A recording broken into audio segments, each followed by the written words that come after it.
Could you stop doing what's stopping you and just get started?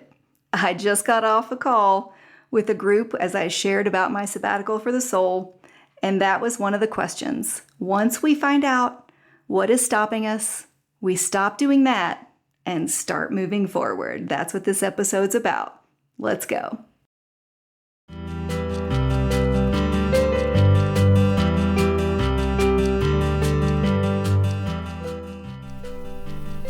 I'm Hillary Baggett, host of Hill Talks Midlife, and as an occupational therapist turned entrepreneur after 50, I am on a mission to support women to know that no matter what is going on in your body, mind, spirit, or business, that you can go for it. And you can know that you're not alone. And that's why we created the Women's Midlife Network.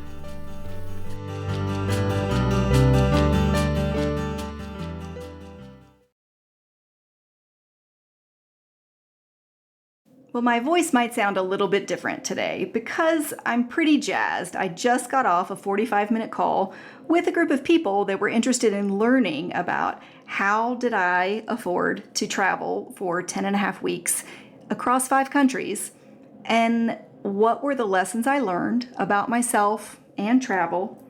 And we also talked a lot about what stops us. Now, I already had a whole episode on what's holding you back, and we're gonna expand a little bit on that today. So I'm excited and glad you're here. Now, I've used the term sabbatical, and just to be fair, I want to talk about what it actually means.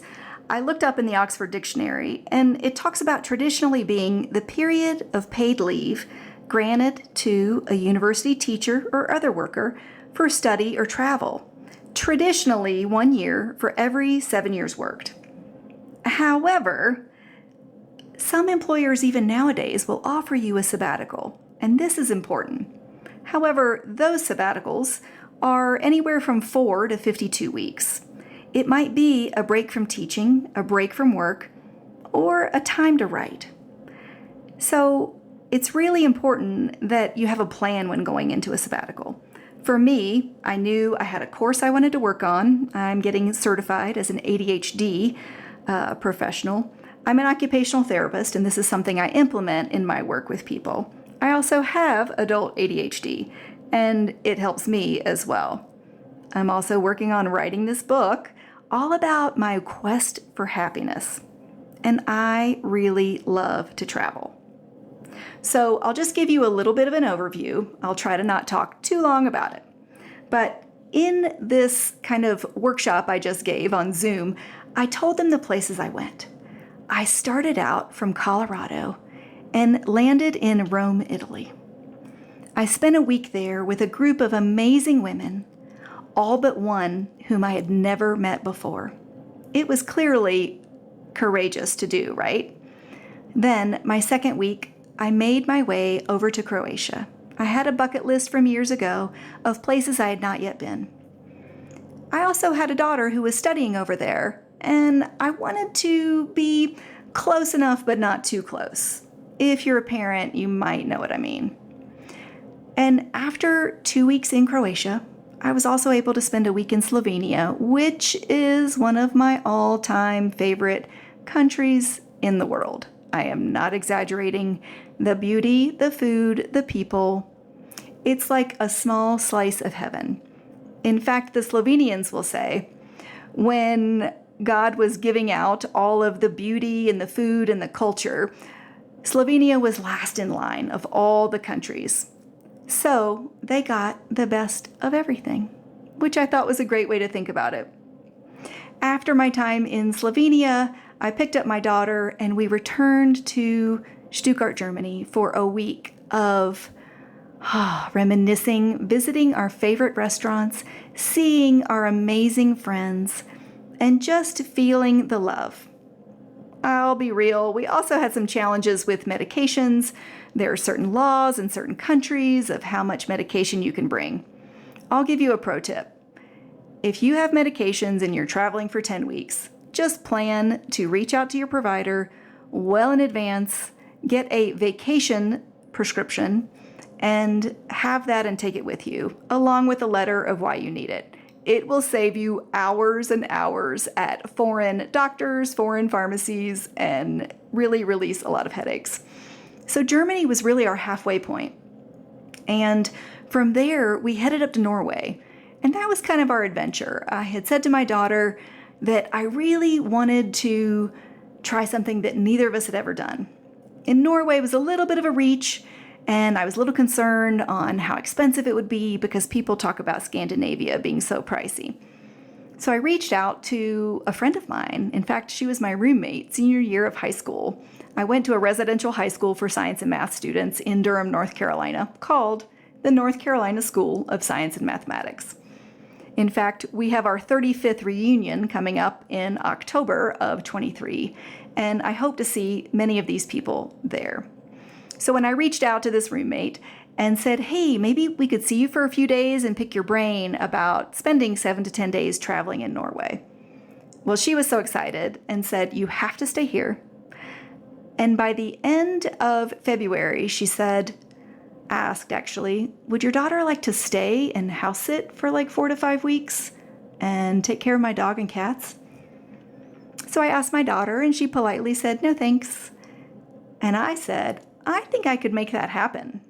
Well, at least I thought I could and hoped it would. Well, now if you're listening to this is after the fact, right? And it did happen. And I did go to become a house sitter and a pet sitter. Even the local Norwegians, I would hear them say, oh, house sitter.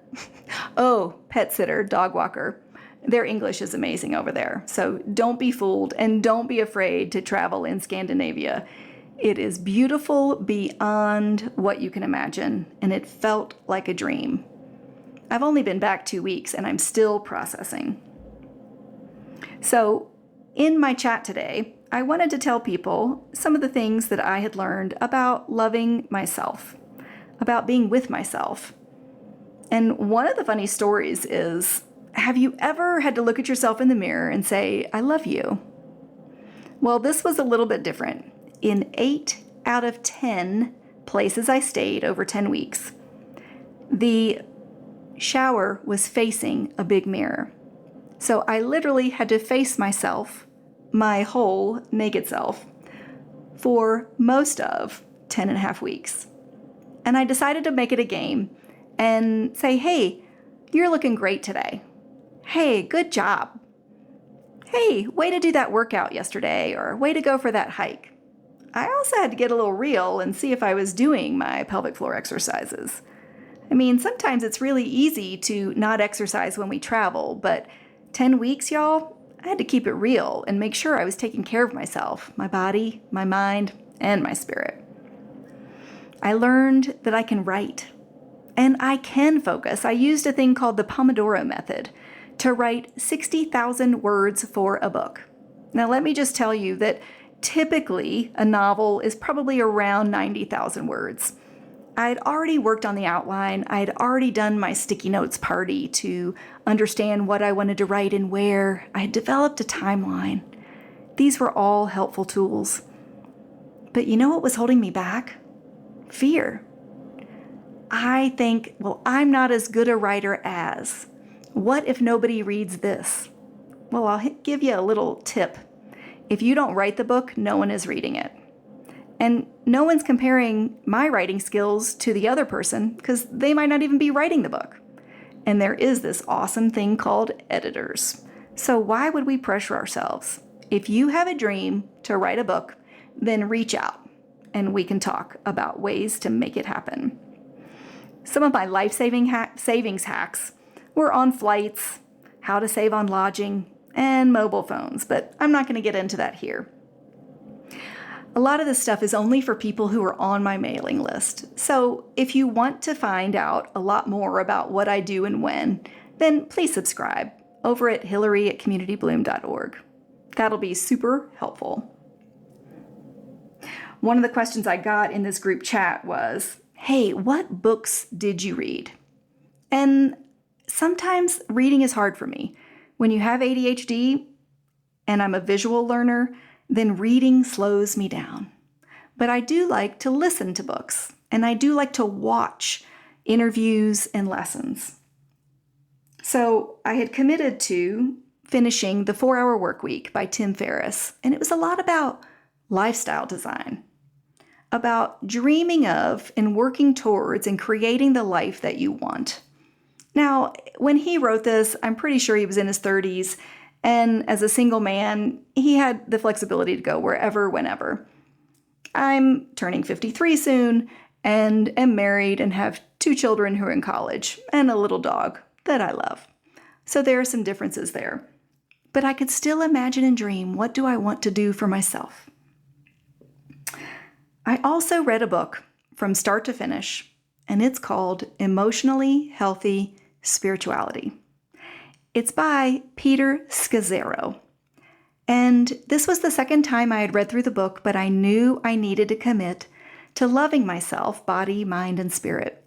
I was calling this a sabbatical for the soul, after all. And I wanted to get to the heart and root of who I am as a person. So I made it through this process of reading this book. There was he calls it the morning and evening office. You can do it morning and midday and evening, whatever works for you as long as you're progressing through it. And even in each of his weeks, quote unquote, there's only 5 days. So over those 8 weeks, and I knew I would need 10 and a half weeks to get through those 8 weeks, because let's get real. Jet lag is real, distraction is real, and touring and having fun is real. Those are all important things. The third book I was working to finish up was Amy Porterfield's 2 Weeks Notice. And I thought, as a solopreneur, working from home, who am I giving notice to?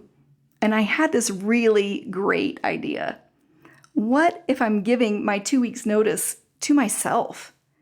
Kind of my own wake-up call, putting it on the calendar, committing to when am I going to submit that book to the publishers? Well, I've said it out loud, August 15th. I've already started the book proposal. I'm already going through my edits. And I'll give you a little hack. If you're thinking of writing a book, you do not have to have the whole thing written before you start talking to publishers and submitting book proposals. So just think about that a little bit. Anything else? Let's see. Well, what is stopping you? And could you stop what's stopping you so that you can start? And I'll give a little shout out to my mom, Kathy.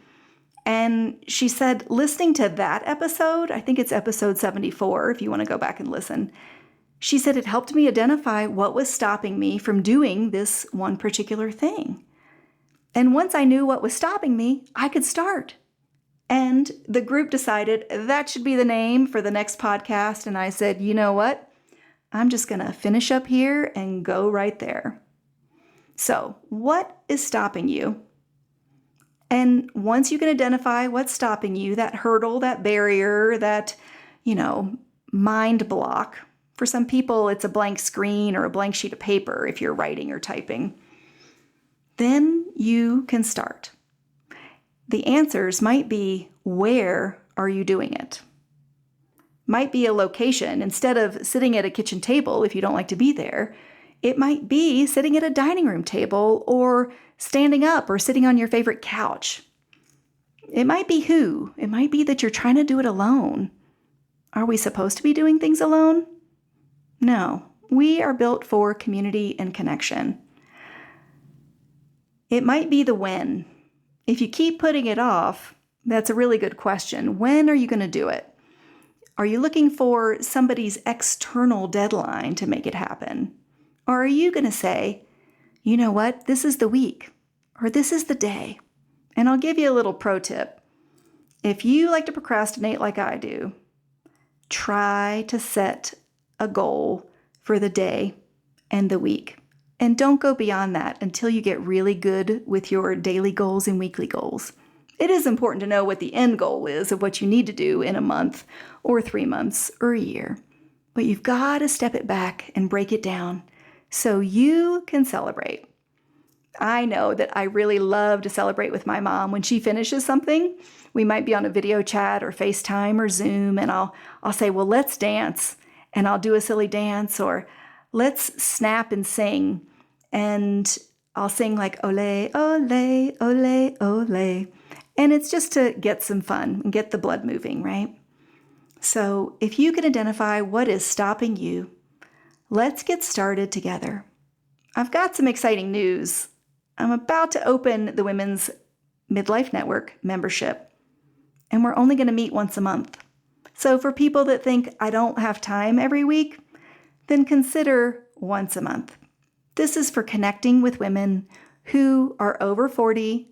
You know that you've got something inside you. You know what you want to do, and you want to connect with other people. I'm not bragging here, but I'm going to be honest. I know some pretty amazing women out there, and a lot of you listening are those amazing women. If you want to meet some other dedicated, driven, passionate women like you who really care about helping other people, then you might want to check out the membership. There'll be a monthly meeting. There'll be an annual fee that you can choose for the easy button. Let me know your thoughts. Do you know the difference between people who want to make something happen and those who make it happen? It's taking that step of action. It's a verb. It's moving forward. And that's what I want you to do today. I would love for you to join our mailing list. And you can go to the website at womensmidlifenetwork.com, or you can shoot me an email at hillary@communitybloom.org. Reach out. Let's make this happen. Let's make it happen together.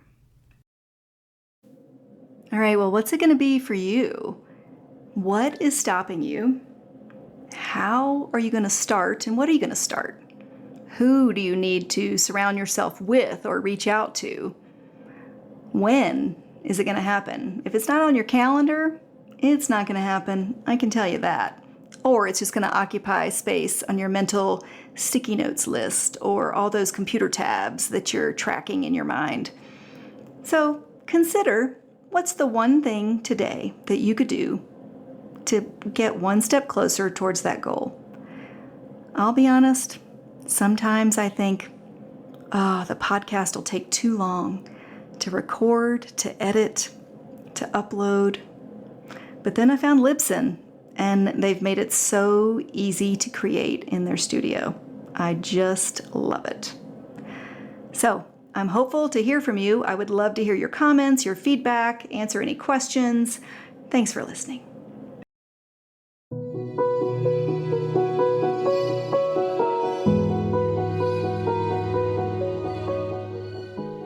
Thanks so much for listening. If you've made it this far, I appreciate you being an essential part of the Women's Midlife Network. We're connecting women. We're sharing stories and inspiring change. And not just for now, but for decades to come. I am so thankful for you, and I always hope you feel the love. Until next time, this is Hillary Baggett with Hill Talks Podcast. Let's move forward in midlife.